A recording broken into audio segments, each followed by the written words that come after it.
Olá, família Namu, bem-vindos a mais uma conversa super interessante, gente, super importante. Eu tô aqui hoje com a Marta Amódio, que é uma nutricionista especializada em nutrição clínica, funcional e educadora em diabetes e tem uma filha com diabetes do tipo 1. Pois é. Marta, bem-vinda. Obrigada, é um prazer estar aqui. Sim, sim. Sabe o que eu queria saber? O seguinte, a Marta me falou sobre o intestino, a importância do intestino. Antes da gente começar a falar da diabetes, eu queria saber sobre o intestino, Marta. Conta pra Pois é, nós. ele é tão negligenciado, né? Até Sim, infelizmente, né? a gente até brinca. Outro dia eu dei uma palestra numa escola e falei para os jovens: vocês precisam olhar o cocô de vocês. Aí foi aquele upa, né? Mas é verdade, é super uma importante. mensuração da nossa saúde. Então, hoje a ciência tem estudado muito e a gente sabe que muitas doenças, o gatilho vem do intestino, ou seja, de um ambiente intestinal desajustado. Entendi. E o intestino pode ser gatilho para quais doenças, por exemplo? Várias. Todas. Praticamente. Eu acredito que sim, né? Porque como ele se comunica com o corpo todo, então a gente tem uma comunicação muito grande a nível do eixo neuropsicoendócrino. E o intestino entrou nessa jogada. Então ele manda informação para o corpo e recebe informação. Só que o que acontece? A gente passa o nosso ambiente intestinal para os nossos filhos na hora do parto, né? Na gestação, tudo isso tem que ser olhado. E eu vejo que muitas pessoas não cuidam do ambiente intestinal na gestação. E aí a gente tem uma janela de oportunidade de fazer essa criança ter um print de um intestino saudável até os 2 anos. Olha que ótimo. Então nós precisaríamos sim ter uma alimentação bem equilibrada, muito rica em prebióticos, para alimentar as bactérias do bem, para que esse ambiente fique mais equilibrado. E hoje a gente tem quase que uma epidemia de desbiose intestinal, ou seja, um intestino onde as bactérias do mal predominam, que são bactérias pró-inflamatórias e que causam doenças. Entendi. E tudo isso parte da alimentação saudável, Sim. né? Sim. Não adianta depois ficar tomando remédio para recuperar o intestino. As pessoas falam muito isso. Ah, mas basta eu tomar um probiótico. Não. O probiótico ele vai povoar com bactérias anti-inflamatórias, ou seja, bactérias do bem, que a gente chama de gram-positivas. As do mal são as gram-negativas. Então você repõe as gram-positivas. Só que as gram-positivas, elas amam comida de verdade. Elas adoram. E aí, para elas se proliferarem, elas precisam da comida de verdade. Existe até um estudo que foi feito entre crianças africanas e crianças na Itália, que já tem uma dieta muito ocidental, né? Igual a nossa. Sim. Então, o que eles fizeram? Eles fizeram uma avaliação da flora intestinal dessas crianças italianas e das africanas. E essas africanas tinham o hábito das raízes, as fibras, frutas, legumes, verduras, e essas italianas não. E aí eles simplesmente trocaram a dieta dessas crianças. O que aconteceu 3 meses depois? A flora também trocou totalmente. Olha só. Então veja o poder da dieta para um ambiente intestinal saudável. Sim, com certeza. Anotado, hein, gente? Para silenciar doenças, e aqueles que já têm a doença, um ambiente intestinal saudável também causa melhoras de sinais e sintomas. Com certeza. E sobre a diabetes? Vamos lá. Diabetes tipo 1 e diabetes tipo 2. Qual é a diferença entre elas? Pois é. As pessoas acham que é a mesma coisa, coloca tudo no mesmo pacote. Na verdade, o diabetes tipo 1 é uma doença autoimune. Então, existem centenas de doenças autoimunes. São aquelas doenças que o corpo vai lá e entende como inimigo e combate. Então, por exemplo, no tipo 1, você tem as suas células beta pancreáticas destruídas, que são as células que produzem insulina. Então, o pâncreas ele funciona super bonitinho. Na verdade, as pessoas que têm diabetes tipo 1 não têm as células beta que produzem a insulina. No tipo 2, as pessoas vão criando uma resistência à insulina. Então, ela produz. O que a gente confunde? Às vezes a doença tem alguns sintomas parecidos, mas são diferentes. Então, assim, o diabetes tipo 2, ele acontece muito num estilo de vida inadequado. Ele tem uma condição genética, mas a gente já sabe que genética não é destino hoje em dia. A gente tem como fazer modulação dessa genética, como silenciar. Só que qual que é o gatilho? O mau estilo de vida, né? E o diabetes tipo 1, a causa é desconhecida. A gente não sabe, ela é multifatorial, então a ciência ainda não descobriu. Por isso que não tem a cura ainda. Porque a gente não sabe a causa. Mas ela pode ser desenvolvida, tanto a tipo 1, a tipo 2 você disse que sim. A tipo 1 ela pode ser desenvolvida durante a vida?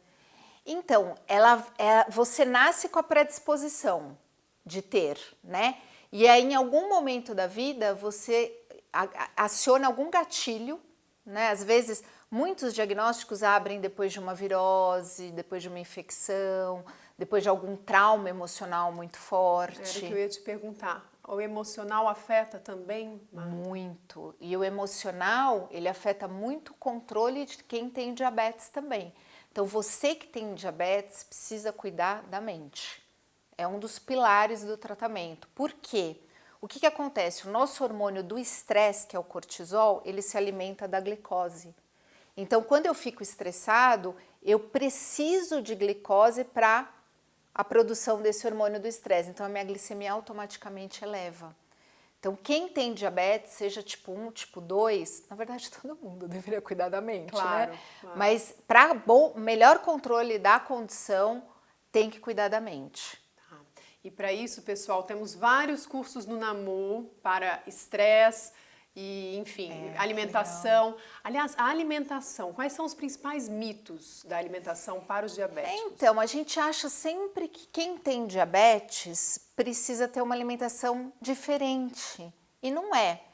Quando a minha filha abriu o diagnóstico, eu já era nutricionista há 20 e tantos anos. Então, eu não fui fazer nutrição para atendê-la. Eu já estava na área há muito tempo. E aí eu me assustei, porque eu comecei a ver que as pessoas no mundo do diabetes ficavam com uma palavra feia, mas uma noia no carboidrato. Não enxergava outro nutriente. E eu achava aquilo uma irresponsabilidade, porque eu dizia, meu Deus, a pessoa precisa de tanto nutriente para ser saudável e só falam do carboidrato. Ai, tira carboidrato, põe carboidrato, conta carboidrato e o resto, né? Sim. Então a gente precisa de muitas vitaminas, minerais, compostos bioativos para deixar essa saúde em ordem. Eu até brinco com a minha filha, a hora que vier a cura, você tá bem para usufruir dela. Claro. Né? Então você precisa se cuidar. E aí, falando da diferença de quem tem diabetes, eu não vejo grandes diferenças. Eu até brinco, se nós fizéssemos a dieta balanceada, equilibrada de quem tem diabetes, nós estaríamos também muito bem. Porque é isso, é cuidar de um ambiente intestinal, é cuidar de uma digestão boa, para fazer aquilo que você come chegar onde tem que chegar. Porque se eu não absorvo bem, eu não vou ter aquele nutriente disponível onde ele tem que estar. Então você precisa trabalhar tudo isso e entender que você precisa dos macronutrientes, ou seja, proteína, gordura, carboidrato, e os micro, que são dezenas. Então hoje a gente sabe que na dieta de quem tem diabetes, o poder do fitoquímico é enorme. Ele consegue fazer uma resposta pós-prandial, que é a pós-refeição, muito melhor quando consumida com fitoquímico.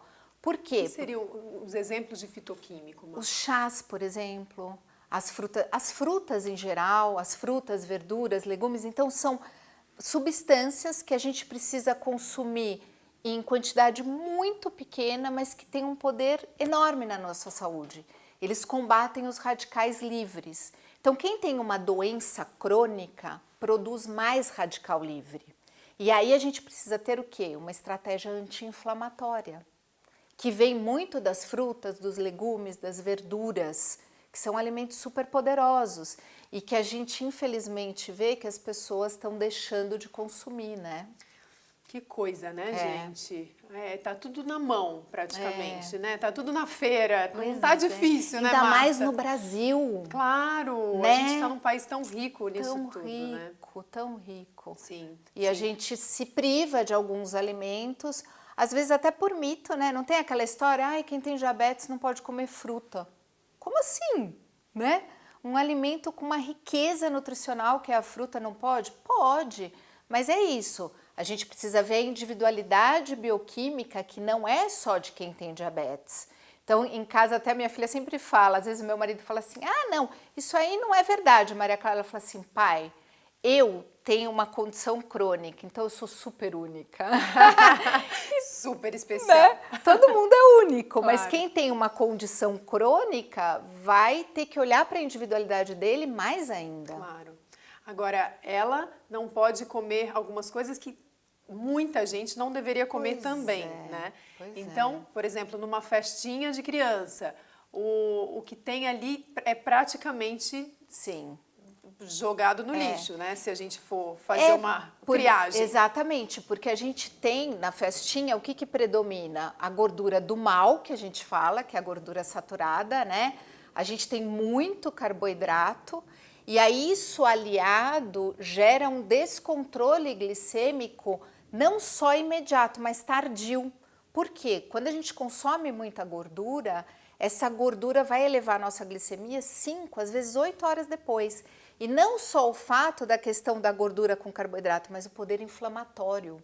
Hoje a ciência tem mostrado que quando você consome uma dieta muito inflamatória, a sua resposta glicêmica é ruim.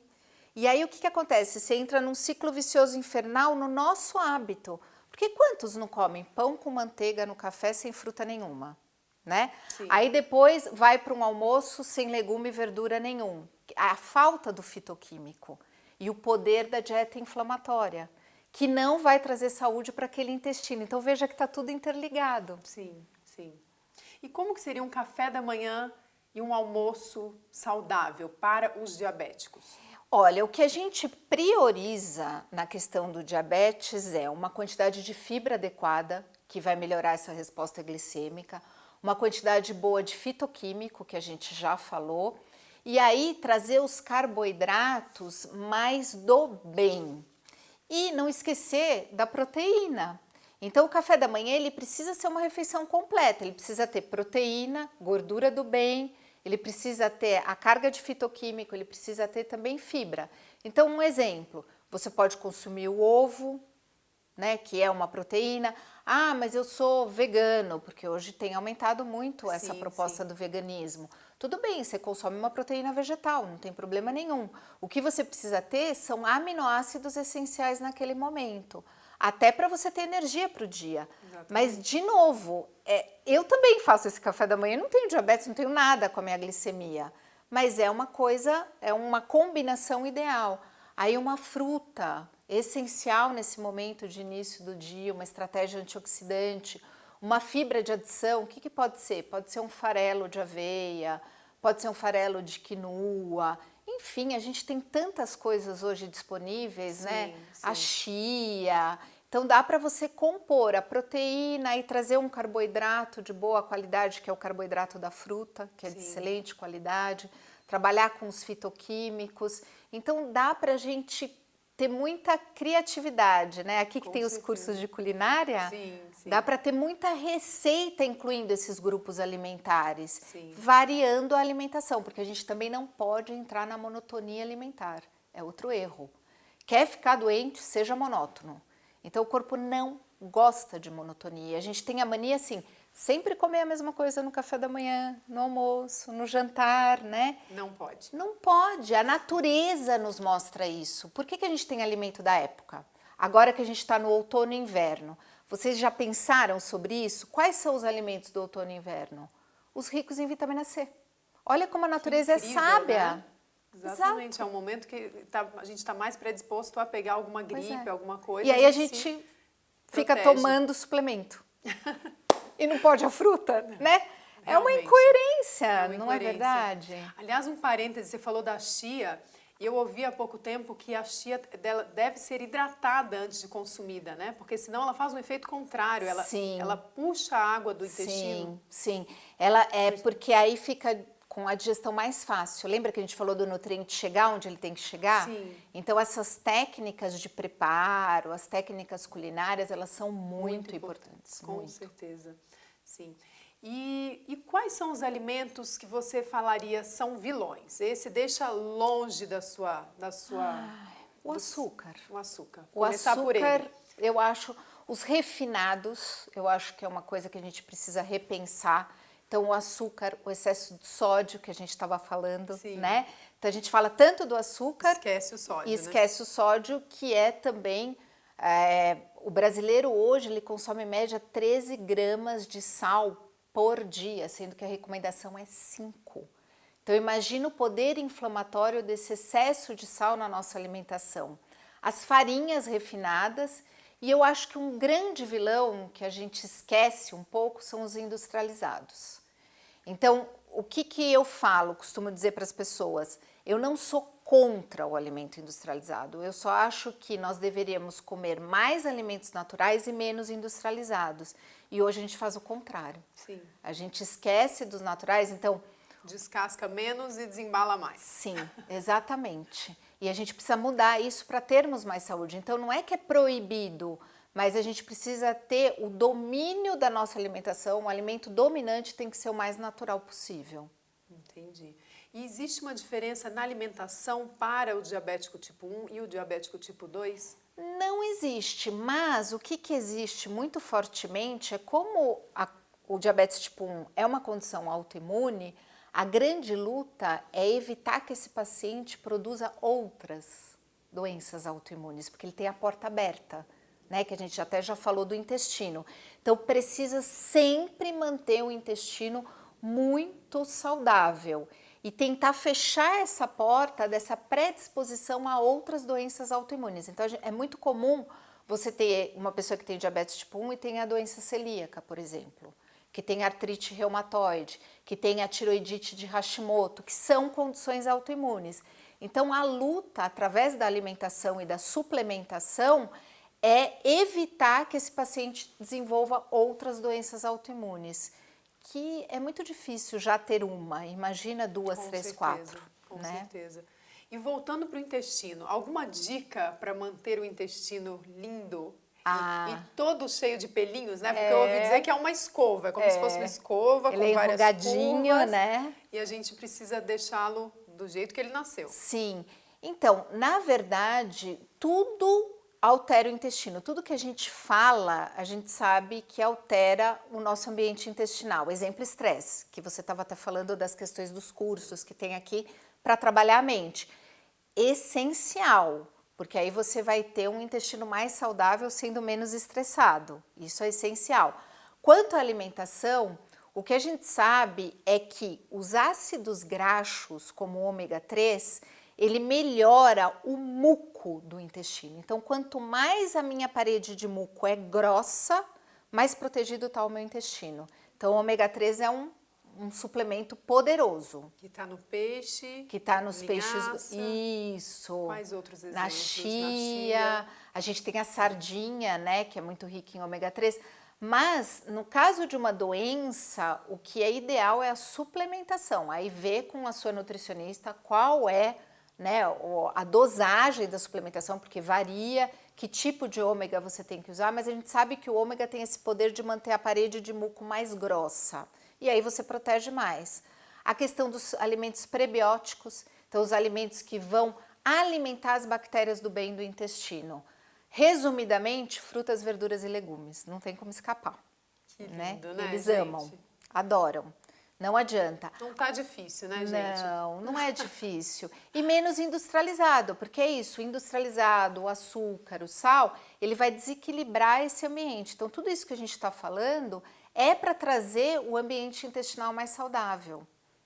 Sim, incrível. Gente, eu quero um curso da Marta. Eu quero a Marta no Namu nos ensinando tudo. Ela já ensina aqui nesta revista, ó, que é Momento Diabetes. Muito legal, dieta anti-inflamatória, glicemia no alvo, né? E você podia vir ensinar aqui pra gente também, hein, Marta? Quem sabe, né? Sim. Eu queria uma pergunta, voltando na diabetes. Como que a pessoa diagnostica, assim, como ela descobre que ela é diabética por ela mesma? Ela consegue sozinha ou ela tem que recorrer ao médico? o que eu acho? A gente tem que ficar de olho, né? Você tem filhos, você sabe. Qualquer coisa que saia do normal precisa de ajuda. Algum sintoma estranho? Sim. Normalmente, nas crianças, a gente verifica muito, assim, aumento de sede, sede excessiva. Eu passei isso com a minha filha. E muita vontade de fazer xixi. Por quê? Como o açúcar sobe, o corpo, ele é muito sábio. Ele quer jogar essa glicose para fora dele, porque está intoxicando. E aí, o que ele faz? Ele tenta usar o rim para isso. Ele tenta fazer com que essa glicose vá através da urina. E aí você começa a perceber uma coisa fora do normal, pede muita água, faz muito xixi. É um dos principais sintomas. A criança fica mais cansada, você começa a não reconhecer. A minha filha, particularmente, eu me lembro uma vez que eu levei ela numa aula de natação, ela tinha 5 anos e meio. Aí ela saiu da aula, ela pediu 3 copos, assim, desse tamanho quase, de água, e tomou. Aí eu falei, gente, esquisito, né? Nem cabe direito no estômago, teoricamente, né? Aí eu achei estranho. Uma outra coisa que eu percebi muito nela, além do aumento do xixi, que ela acordava muito à noite para ir ao banheiro. E eu sempre tive um sono de pedra. Aí o meu marido falava, quantas vezes você acordou hoje? Aí ela ria, essa noite foram 3. Eu falei, gente, né? Porque a gente não acorda à noite para fazer xixi. Não é o normal, né? Ficar acordando. 3 vezes, né? Exagerado. E eu percebia muito a alteração no comportamento. Olha que engraçado. Eu não a reconhecia algumas vezes. Então ela queria alguma coisa, nunca foi uma criança mal criada, nada. E ela começava a ficar agressiva. Não, eu quero. Eu falava, nossa, mas não parece a minha filha. E aí, juntando isso, eu fui conversar com a médica. Qual tipo de médico que uma pessoa que reconhece esses sintomas deve procurar? Então, o ideal é um endócrino. E mais importante que isso, um endócrino especialista em diabetes. Porque tem muitos endócrinos que tratam o diabetes e que nem sempre tem a condição para isso, porque é uma especialidade dentro da endocrinologia, né? Como a gente falou, quanta coisa que tem para falar, como é multifatorial, então precisa ser um diabetologista. Sim. E aí, mas às vezes a mãe de uma criança pequena, quem que ela vai procurar? O pediatra. Aí o pediatra, muitos têm condições já de identificar e depois eles encaminham para o tratamento com o endócrino, que aí é o profissional, o médico que vai cuidar. Entendi. E não temos cura, infelizmente. Infelizmente, né, não. Assim, a gente tem muito avanço tecnológico. A gente acha hoje a gente até fala, a gente tem uma cura através das máquinas. Então, vou explicar assim para vocês que não tem tanto contato diário como eu tenho. Quando a minha filha diagnosticou, a gente via a glicemia dela só através do destro, que é o exame de ponta de dedo, que você tira, né, fura, tira o sangue e vê no aparelhinho. Hoje a gente tem sensores de monitoramento contínuo. Então, você coloca o sensor no braço, no bumbum, no flanco, e esse sensor mostra o comportamento da glicemia nas 24 horas do dia. Ou seja, você consegue controlar melhor a glicemia. Sim, porque quanto mais de olho você está, melhor controlada ela fica, né? Porque às vezes você estabelece alguns pontos cegos. Lembra que a gente falou que a gordura vai aumentar a glicemia depois de 5, 6 horas? Se você mede 2 horas depois da refeição, que é o normal, você fala, tá tudo bem. Aí você tem uma hiperglicemia que você não vê. Então, esses monitores, eles foram um divisor de águas no tratamento de quem tem diabetes, porque você consegue controlar melhor a sua glicemia. E aí a gente tem as bombas de insulina para quem tem diabetes tipo 1 também. Então, ele, através de um catéter, a criança, o jovem ou o adulto coloca e a insulina vai entrando através desse catéter. Esse catéter é trocado mais ou menos a cada 3 dias e aí ela vai recebendo a insulina por hora, simulando o funcionamento do nosso corpo. Entendi. Né? Então acaba sendo um avanço tecnológico muito importante, que melhoram os controles. E nós perguntamos, eu te perguntei sobre o transplante, né? Você disse, melhor não.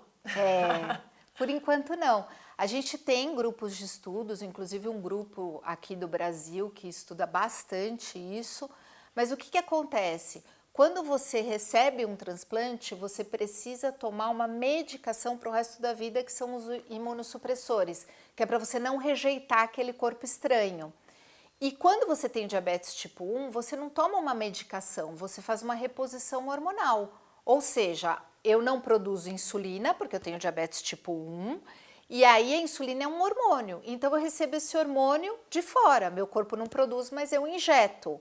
E aí trocar isso por uma medicação, que não é uma medicação leve, a gente sabe, talvez não seja uma boa troca. E é aquilo que a gente falou, o pâncreas, ele funciona. São as células beta-pancreáticas que não produzem mais aquela insulina. Então eu acredito que os estudos nesta linha são super importantes, porque existem descobertas ao longo do estudo fundamentais para uma possível cura, que a gente reza e acredita que vai acontecer, e que eu estava falando antes também. O diabetes ele só aumenta. Na classe da minha filha tem 3 com DM1. 3 crianças, ela tem 13 anos. Sim. Porque é uma escola grande e a gente vê já na sociedade, é um número grande, né? As doenças em geral estão aumentando demais. Absurdamente. Demais. Né? Você teria alguma dica, Marta, para deixar para os pais, né? Para cuidarem dessa alimentação dos filhos, desse estresse geral, desse mundo, né, insano que a gente está vivendo? Exato. Eu passei, Quando eu tive o diagnóstico da Clarinha, não foi o meu profissional a primeira a entrar em contato com isso, foi o pessoal.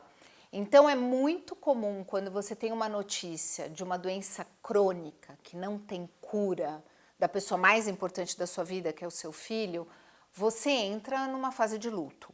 Isso é normal. E a gente precisa viver esta fase para nos fortalecer. A dica que eu dou é assim, o luto ele tem várias fases. Não pare em nenhuma delas. Evolua, E no diabetes tipo 1, você não consegue parar muito para processar, porque você tem que agir.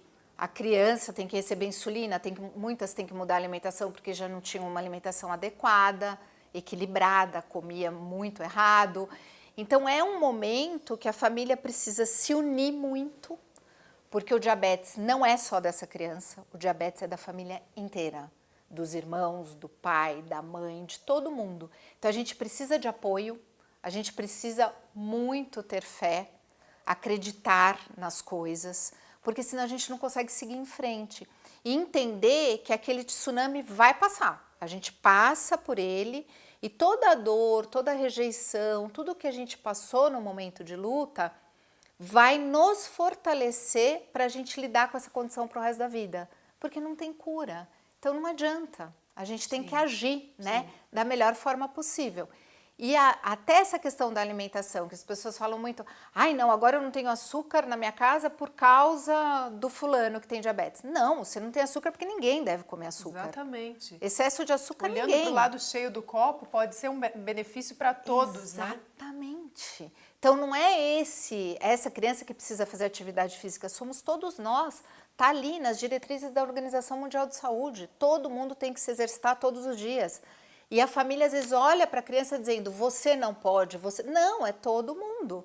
Então quando eu vejo a minha filha num grupo, aí está todo mundo chupando pirulito, por exemplo, eu falo, gente, isso é ruim para a saúde de vocês, de todas vocês, não só da Clarinha, é de todo mundo. Então eu acho que a principal dica é essa. Esta criança com diabetes, ela não é diferente, ao contrário, ela é uma oportunidade de mudança. Claro. E ela tem que se sentir parte dessa mudança. Aí tudo fica mais fácil. Mais leve. Mais leve.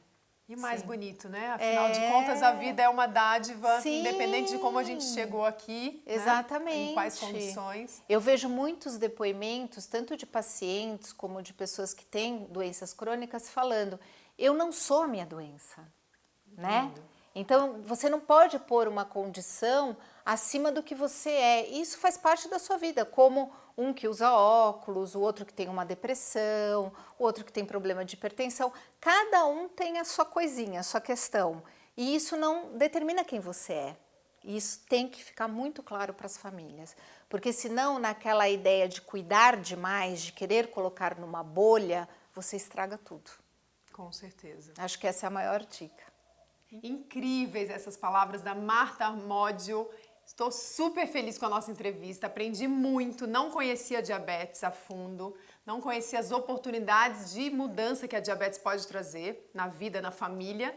E você que tem essa condição ou que não tem, mas que quer continuar nos seguindo aqui no Namu, aprendendo mais, é só ativar as notificações, é só nos procurar. Estamos aí. Beijos! Tchau!